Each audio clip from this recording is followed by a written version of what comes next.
문제는 인간의 얍삽함이라고 하는 거예요. 내가 불리할 때는 요걸 타고, 내가 불리할 때 내로남불을 실현하는 거야. 집단주의가 유리할 때는 집단주의, 재산을 물려받을 때는 그래도 가족 아닙니까? 네. 이랬다가 내가 의무를 다해야 될 때는 개인주의야 갑자기. 이게 가장 큰 문제인 거예요. 그래서 사회에서도 국가적으로도 이런 판단들을 사실은 계몽 중심으로 국민을 납득시켜야 된다고요. 근데 이게 납득이 안 되면 국민들이 계속 무의식적인 혼란이라는 게 있어요.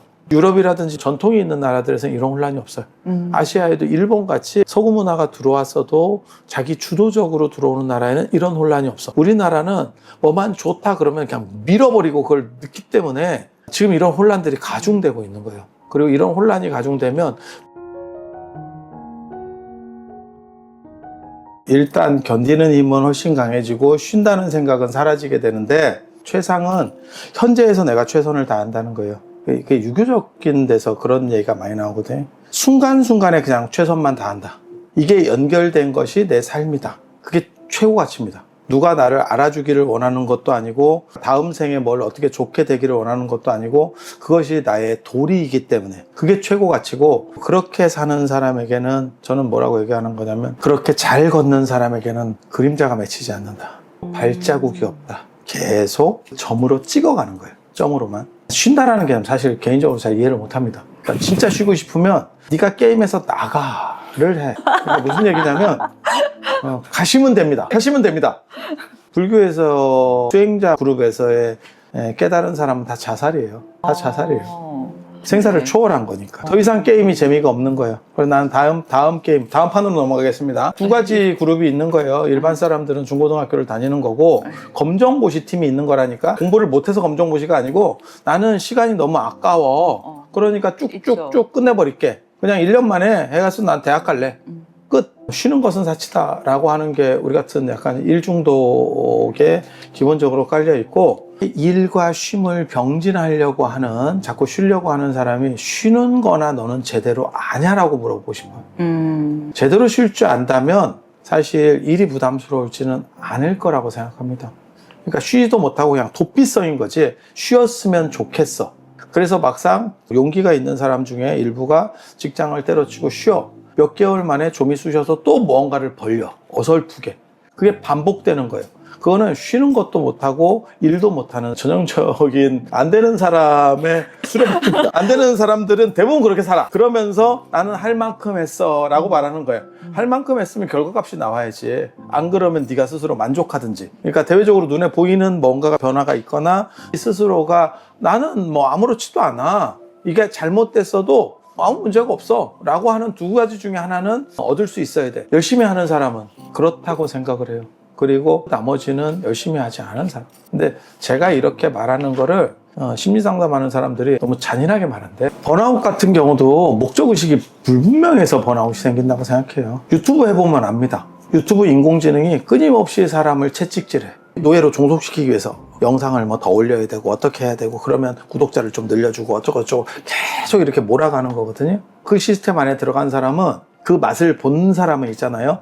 마약 중독하고 비슷해서 쉽게 못 나옵니다. 쉽게 못 나와. 그거 굉장히 재밌거든. 세계 안에서 쉽게 못 나와. 마찬가지로 자기 스스로를 설득 구조가 안 되는 거예요. 내가 전체 모식을 잘 못 그렸기 때문이기도 하고, 내가 하는 것 대비 내가 인정받지 못한다고 생각하는 거예요. 인정은 타인에 대한 인정이 아니고 내 스스로에 대한 인정을 받는 것이 더 중요하다. 전체 그림만 크게 그릴 수 있으면, 내가 어떻게 보면 직소 퍼즐 같은 거예요. 내가 3,000개의 그림이 있어. 그 3,000개의 그림들을 쫙 맞춰가는 거잖아요. 그 중에서 하나도 빠져서는 안 되는 거예요. 다 필요한 거고, 그 그림 전체를 이해할 수 있다면, 그 생각만 있으면 그렇게 번아웃은 안 될 거라고 생각해요. 나 번아웃 걸리는 사람들도 네가 그 정도를 했냐고? 인간관계에 대해서 여쭤보려고 합니다. 굉장히 많은 사람을 만나시잖아요. 저는 원래부터 사람 만나는 거 별로 안 좋아해요. 혼자 있는 그런 스타일 사람 중에 두 종류가 있어요. 외로움을 타는 사람이 있고, 저는 외로움을 안 타는 사람. 그래서 혼자 있어도 별로 그게 없어요. 다른 사람이랑 만났을 때 다른 사람이 나에게 도움을 주면 많이 좋아졌을 거예요. 근데 대부분 저랑 만나는 사람들은 제가 뭔가를 얘기를 해줘야 되고 뭘 해야 되고 하는 거예요. 내 이익은 적고 나한테 빠져나가는 건 맞지. 안 만날 수 있으면 안 만나는 게 편하지. 너는 왜 학교를 다니냐라고 얘기했을 때 뭐 한다고 계속 학교를 다니냐라고 얘기했을 때 수업을 듣는 걸 얘기하는 거예요. 그렇게라도 무언가를 배울 수 있기 때문에 새로운 걸 배울 수 있기 때문에 배움은 자극제가 되고 삶의 활력이 되기 때문에 인간관계에 대해 말씀을 하시면서 사사무예를 말씀을 하시더라고요. 사사무예는 사상마연하고 연결되는 가치예요. 그러니까 사상마연은 인류에서 배우는 거를 주도적으로 하는 거고 우주의 구조는 사사무예는 일끼리 다 여기서 일은 이런 노동이 아니에요. 어떤 변화 안 그러면 삶 이런 것들은 이런 행위들은 전부 다 사실은 다 연결돼서 중첩되어 있는 가치이다 라고 얘기하는 거거든요. 기본적인 전제에서는 모든 것은 그것이 무너진 가치든지 아니면 좋은 가치든지 간에 전부 다 평등하다 라고 할 때 사사무예를 한번 얘기하는 거고 또 다른 건 뭐냐면 모두는 다 연결되어 있다 라고 할 때 사사무예를 얘기해요. 인간관계라고 하는 것들이 우리가 섬이라고 생각하는 것들이 땅속에서는 연결되어 있듯이 사실은 다 연결된 가치라는 생각을 하게 되면 크게 이익 본다거나 크게 손해 본다는 생각은 사라지거든요.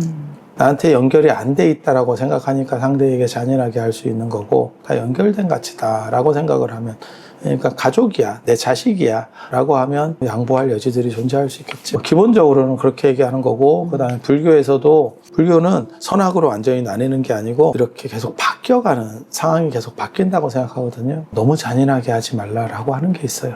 상황이 어떻게 돼서 또 언제 어떻게 만날지 모른다. 시시비비가 생기더라도 너무 극단적으로 밝혀서 상대를 궁지에 몰아넣는 것은 올바르지 않다. 이게 불교적 관점입니다. 그렇게 했을 때 상대가 납득할 만한 정도에서 뭐라고 해야 돼요. 상대가 잘못했다고 가정하더라도 열을 잘못했는데 20을 뭐라고 하면 욕을 먹으면서 사람이 짜증을 내기 시작하거든요. 저쪽에서. 그러니까 열을 잘못했으면 8 정도만 욕을 해야 된다라고 하는 게 인간관계의 기본. 그래서 약간의 여지를 두고 상대가 부끄러움을 알게 하는 정도. 부끄러움을 모르는 사람이 있어요. 부끄러움을 모르는 사람은 손절입니다. 같은 패턴이 아니기 때문에 계속 있어봐야 너무 힘들어질 거예요. 손절해서 그냥 잘라내는 게 좋고 부끄러움을 아는 사람은 서로 같이 나아갈 수 있는 사람 이라고 할 수 있어요. 예의 기본은 부끄러움을 알매 있다. 이게 유교에서 하는 얘기예요. 인간관계라고 하는 거는 서로 연결된 그러한 구조라는 것을 이해하면 정을 놔두는 정도로 처리를 하고 그 사람이 인지할 수 있게. 손절하고 싶어도 할 수 없는 사람들이 있잖아요. 그러니까 사람들이 인간관계에서 제일 어려워하는 게 가족인 것 같아요. 부모, 형제, 배우자 갈등이 있을 때 회사는 그만두면 되고 친구 손절하면 되는데 어떻게 도망치기도 어렵고 어떻게 하면 좋을까요? 배우자는 이혼하면 됩니다. 이혼하면 되고 가족과의 문제는 그냥 외국으로 가면 될 것 같은데 돌파력이 있습니다. 우리는 네. 그런 쪽에서는 크게 신경은 안 써. 제가 사실은 거기에는 좀 둔감할 수밖에 없는 게 제 주변 사람들에게 네. 약간 피해를 주는 캐릭터지 제가 뭘 잘 감싸주는 쪽이 아니에요. 나는 힘든지 모르는데 내 옆에 사람들이 힘들어요 많이 해봤기 때문에 네. 제가 그걸 오지랖으로 해서 다 커버해 준다라고 하는 쪽의 사람이 네. 아니어서 정확하게 답은 못 주겠는데 네. 저는 그 얘기를 생각을 해요. 유교에서는 그렇게 얘기해요. 임금과 갈등이 생겼을 때 3번 간하고 더 이상 바뀌지 않으면 물러난다. 쉽게 말해서 사표스라는 얘기예요. 부모랑 관련됐을 때 3번 얘기하고 그래도 바뀌지 않으면 울면서 따른다라고 되어 있어요. 전자가 맞다고 생각하는 거예요. 부모라고 하더라도 문제가 생각하면 돌파해야 된다 라고 생각을 합니다. 그렇게 생각하는 배경 이유는 뭐냐면 유교에서는 부모는 자식의 생산자입니다. 100% 지분을 가지고 있는 기업으로 말하면 자기 기업인 거예요. 따를 수밖에 없다라고 하는 게 유교의 인생 모식인 거고 그러니까 기본 시스템 구조인 거고 불교는 개별적인 영혼이 들어가서 나오는 거예요. 가족이라고 하는 또 다른 이익 공동체인 거예요. 기업하고 비슷한 거예요. 불교에서는 째고 갈 수 있다고 생각하는 거예요. 그래서 출가문화도 가능한 거예요. 서로 관점이 다른 거예요. 유교는 부모님이 돌아가시고 나서 3년 동안 바꾸지 않는 것이 효다 했던 방식을 그것이 불합리하더라도 그렇게 얘기하는 거고 불교는 마음에 안 맞으면 부처님도 째고 간 거예요. 째고 간 거예요. 네. 그거는 약간 기업 같은 느낌이라니까. 그러니까 영혼들끼리 모여서 있다가 서로 그건 독립된 거예요. 그래서 움직일 수 있다라고 생각하는 거예요. 그리고 유교는 완팀입니다. 완팀이다. 그래서 그 소속에서부터 네가 벗어나면 그것은 불가능한 거예요. 자식 고민 하시는 분도 많을 것 같아요. 제 주변에도 되게 많아요. 예전에는 나이만 되면 결혼했는데 결혼도 안 하고 그다음에 결혼을 하더라도 예전에는 그냥 애를 낳는데 애도 안 낳고 요즘은 이제 물어보지도 못해. 언제 애가 생기냐? 언제 생각이 있냐? 알아서 할게요. 이러버리면 끝입니다. 한 2번 물어봤다가 이게 인생인가? 이러면서 그냥 가는 것밖에는 없어.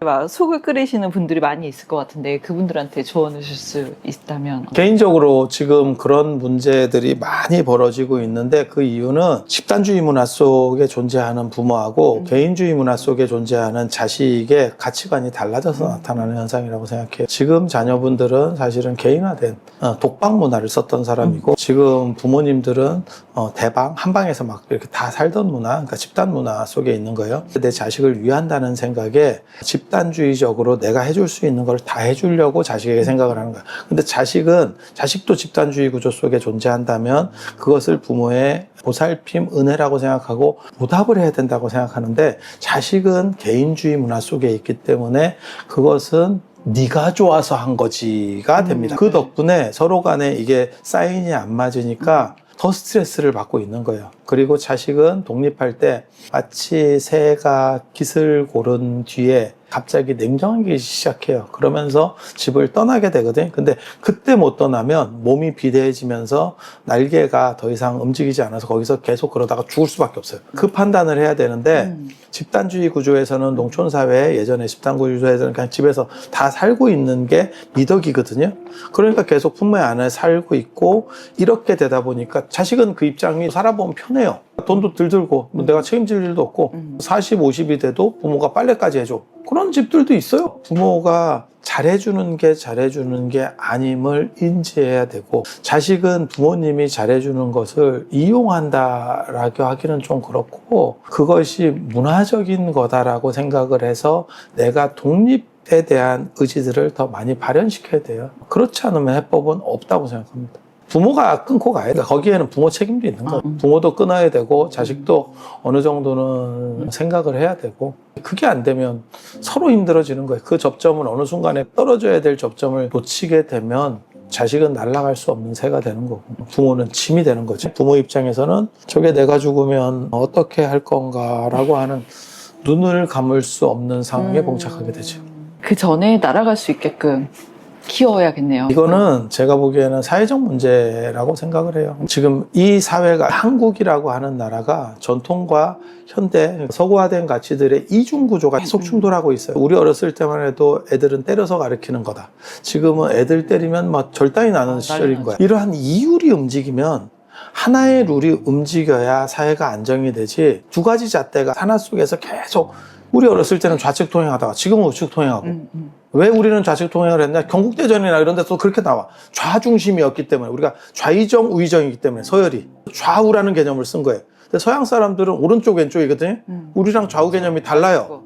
그러니까 걔네 중심으로 해서 다 한 방에 바꿔버린 거예요. 그게 편리하다. 이렇게 주장을 하면서 계속 오늘 혼란스러운 거예요. 마치 도로명 주소 쓰듯이 이게 뭐 하는 짓인가 라는 생각만 계속 드는 거죠. 어차피 내비 찍고 갈 걸 주소만 해봐야 길기만 하지 이게 뭐 한다고 이 짓을 하나 라는 생각을 하는 거죠. 그래서 두 가지 룰이 움직이면 안 돼. 나라가 안정되고 오래된 어떤 문화적이 있는 나라면 그 룰이 변할 때는 왜 그렇다라고 하는 것을 근본부터 설득력 있게 계몽을 해야 되는데 그게 없이 그냥 일방적으로 가는 거예요. 그러면서 애들을 때리는 것은 별로 안 맞아요. 기가 안 꺾이게 해야지.